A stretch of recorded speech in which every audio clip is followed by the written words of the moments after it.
June 8 నా birthday అయితే June 9 morning ఆ అమ్మాయితో చాట్ చేస్తున్నాడు కూర్చొని. రీతు చౌదరి రీసెంట్ గా బిగ్ బాస్ 9 లో 6th కంటెస్టెంట్ గా ఎంట్రీ ఇచ్చారు. అయితే సోషల్ మీడియాలో నిన్న నుంచి రీతుపై చాలా నెగిటివ్ టాక్ అయితే వినిపిస్తుంది. రీతు గౌతమ్ చౌదరి హస్బెండ్ మహేష్ తో ఎఫ్ఐఆర్ పెట్టుకుందని నిన్న టీవీ 9 లో ఫ్లాట్ ఫుటేజ్ ప్రూఫ్ తో సహా తీసుకొని వచ్చి చూపించారు. రీతు బిగ్ బాస్ కి వెళ్లే ముందు నా హస్బెండ్ మహేష్ తో నైట్ ఫ్లాట్ లోకి వచ్చి వెళ్లిపోయిన ఫుటేజ్ కూడా నా దగ్గరే ఉంది అంటూ ఎమోషనల్ అవుతూ చెప్పుకొచ్చారు గౌతమి.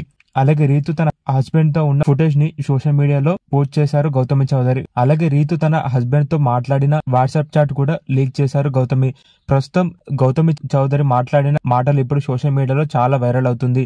ఇది బిగ్ బాస్ లో ఉన్న రీతుపై చాలా ఎఫెక్ట్ అయితే చూపిస్తుందని చెప్పొచ్చు. అయితే రీతు అలాగే తన హస్బెండ్ మహేష్ తో ఉన్న ఫుటేజ్ ఎలా దొరికింది అంటే గౌతమ్ చౌదరి తన హ్యాండ్ బ్యాగ్ మిస్ అయిందని తన ఫ్లాట్ ఫుటేజ్ ని ఒకసారి చెక్ చేసిందట. అయితే రీతు బిగ్ బాస్ కి వెళ్లే ముందు గత 3 నెలలుగా మా హస్బెండ్ తో ఎప్పుడు నైట్ టైంలో 1 to 4 మధ్యలో వచ్చి కలుస్తూ వెళ్లిన ఫుటేజ్ దొరికింది అంటూ గౌతమ్ చౌదరి చెప్పుకొచ్చారు. ప్రస్తుతం గౌతమ్ చౌదరి లీక్ చేసిన ఆ ఫుటేజ్ ఇప్పుడు సోషల్ మీడియాలో చాలా వైరల్ అవుతుంది. ప్రస్తుతం మీరు ఆ వీడియో ఇప్పుడు చూసేయండి.